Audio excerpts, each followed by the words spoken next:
Baiklah, bismillahirrahmanirrahim. Assalamualaikum warahmatullahi wabarakatuh. Kami dari kelompok 4 Manajemen Pendidikan membahas tentang ruang lingkup manajemen, terdiri dari metode, mesin, dan market. Sebelumnya, perkenalkan dulu nama-nama kelompok kami. Ada Al-Hadi dengan NIM 20 30 10 30 07, Andini Arnita 20 30 10 30 08, Intan Nur Aprilia 20 30 10 30 36. Materi pertama yaitu ruang lingkup manajemen.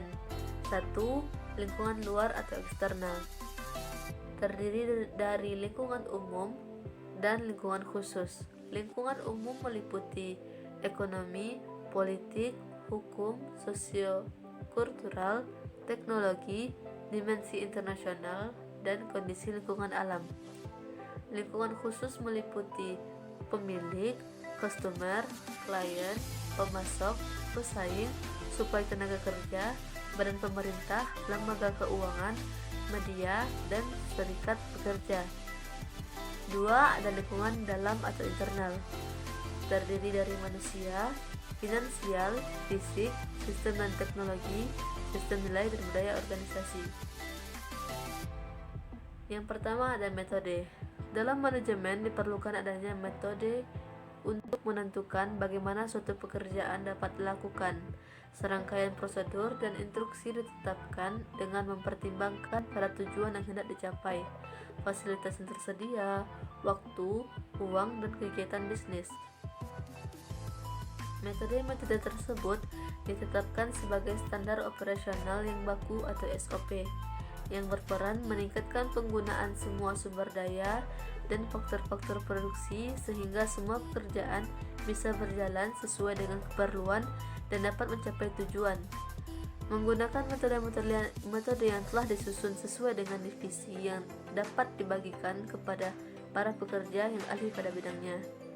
Metode kerja yang menyesuaikan diri dengan kebutuhan masing-masing organisasi, apakah itu berhubungan dengan produksi ataupun administrasi, tidak terjadi dengan begitu saja dengan sendirinya, melainkan membutuhkan waktu yang cukup lama.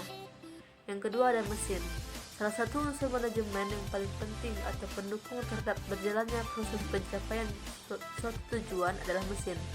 Unsur manajemen yang berupa manusia, walaupun sangat berperan penting, namun kini fungsinya telah terbantu dan relatif berkurang akibat adanya mesin.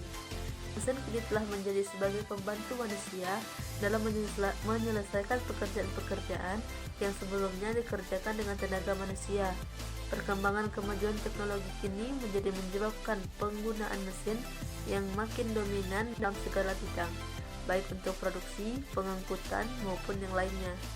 Mesin bisa memangkas waktu dalam proses produksi, lebih cepat, lebih efisien, dan output yang dihasilkan pun bisa lebih banyak dibandingkan dengan tenaga manusia. Kualitas yang dihasilkan lebih merata dan konsisten. Kesalahan-kesalahan yang mungkin bisa terjadi bisa ditekan, dan yang lebih penting, ongkos produksi bisa jauh berkurang. Yang terakhir ada market. Unsur yang membuat lancar produksi adalah pasar. Karena pasar dikunjungi banyak konsumen yang akan membeli produksi tersebut. Adanya pasar membuat produksi terjual dan dapat diketahui kekurangan dan kelebihan dari produk tersebut. Dalam hal ini, sebagai pembuat produksi dapat memperbaiki dan mempertahankan kualitas. Pasar merupakan unsur manajemen yang sifatnya sangat strategis.